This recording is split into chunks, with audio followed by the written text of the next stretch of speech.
Wow, Elise, look at this.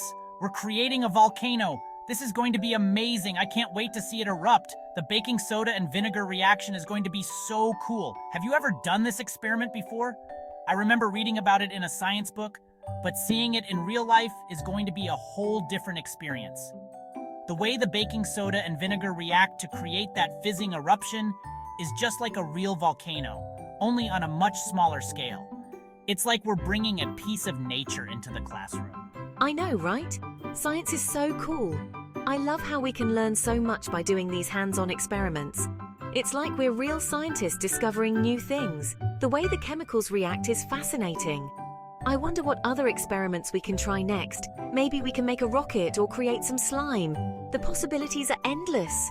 I remember last year we did an experiment with magnets, and it was so interesting to see how they attract and repel each other. And do you remember the time we made a simple circuit with a battery and a light bulb? That was so much fun. I think the best part about these experiments is that they make learning so interactive and fun. It's not just about reading from a textbook, but actually seeing and doing things ourselves. It makes the concepts so much easier to understand and remember. Plus, it's always exciting to see the results of our experiments. I can't wait to see what happens with our volcano. Do you think it will be a big eruption or a small one? Either way, it's going to be awesome. And after this, we should definitely try making a rocket. I've always wanted to see how they work. We could use baking soda and vinegar for that too, or maybe even some other materials. And making slime sounds like a blast. We could experiment with different colors and textures. There's just so much we can do with science. It's like a never-ending adventure of discovery and fun. I feel like every experiment we do brings us one step closer to understanding the world around us. And who knows, maybe one day we'll be the ones making new scientific discoveries. The future is full of possibilities, and it all starts with experiments like these. So let's get started and see what happens with our volcano. I'm so excited! What are you two learning about today? It looks like you have quite an interesting setup here with all these colourful materials and equipment. I see beakers, test tubes, and even some intriguing powders and liquids. It must be something really exciting. We're learning about chemical reactions and geology. Today, we're focusing on how different substances interact with each other. It's really fascinating to see the changes that occur. For instance, we started with some basic reactions like mixing baking soda and vinegar, and then moved on to more complex experiments. We're also exploring how these reactions relate to geological processes, like the formation of rocks and minerals. It's amazing to see the connections between chemistry and the natural world. And we're using baking soda and vinegar to create a chemical reaction. When we mix them together, it produces carbon dioxide gas, which makes the mixture bubble and fizz. It's like a mini volcano. We're also learning how these reactions can be used in real-life applications, like in baking or even in cleaning products. Plus, we're taking notes on our observations and discussing the science behind it with our teacher. It's so much fun to learn through hands-on experiments like this.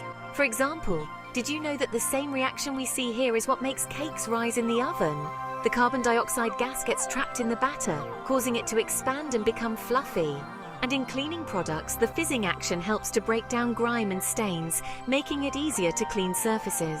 We're also learning about the importance of safety in the lab, like wearing goggles and gloves to protect ourselves from any potential hazards. Our teacher is really great at explaining the science behind each experiment and making sure we understand the concepts. It's a really engaging way to learn, and it makes the subject matter come alive. We're also encouraged to ask questions and think critically about what we're observing. It's not just about following instructions, but really understanding the why behind each reaction. This approach helps us to develop a deeper appreciation for science and its applications in everyday life. Plus, it's just plain fun to see the reactions happen right before our eyes. We're also learning about the different types of chemical reactions, like exothermic and endothermic reactions. Exothermic reactions release heat, while endothermic reactions absorb heat. It's interesting to see how energy plays a role in these processes. We're also exploring how these reactions can be used in various industries, like in the production of energy or in manufacturing processes. It's really cool to see how the concepts we're learning in the lab can be applied to real-world situations. Overall, this hands-on approach to learning science is really effective and enjoyable. It helps us to see the relevance of what we're studying and makes the subject matter more engaging. We're excited to continue exploring the world of chemistry and geology through these fun and interactive experiments. Whoa, look at that! The volcano is erupting! This is so cool, I love science. What did you two learn from this experiment? Can you share some details about your findings and how they relate to what we've been studying in class? I'm particularly interested in hearing how these experiments have deepened your understanding of the subjects we've covered. We learned about chemical reactions and how they can create new substances. For example, when we mixed baking soda and vinegar, it produced carbon dioxide gas, which caused the bubbling effect. This reaction is a great demonstration of how different chemicals interact to form new compounds.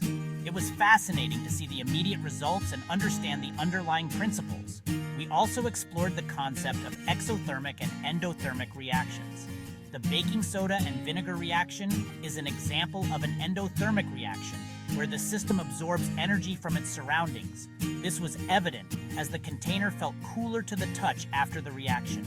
Additionally, we discussed the practical applications of such reactions in everyday life.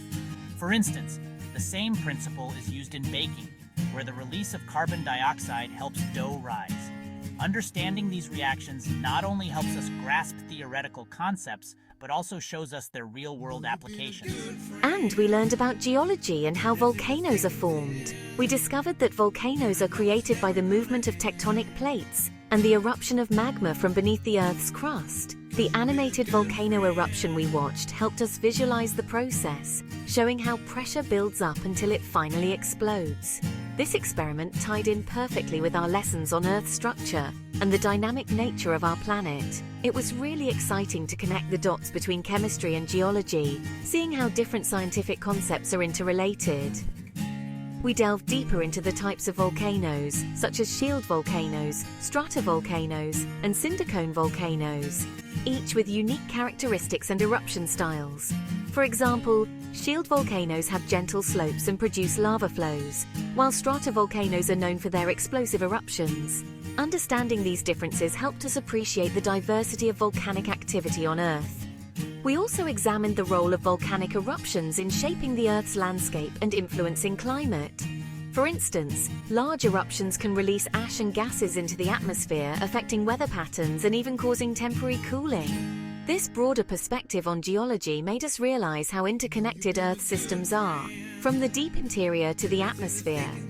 Furthermore, we discussed the importance of monitoring volcanic activity to predict eruptions and mitigate their impact on human populations. Learning about the technology and methods used by volcanologists, such as seismographs and satellite imagery, gave us insight into the challenges and advancements in this field. Overall, this experiment and the accompanying lessons provided a comprehensive understanding of volcanic processes and their significance in Earth's history and future. We make a great team, Elise. We're superstar scientists. Definitely! Let's do another experiment soon!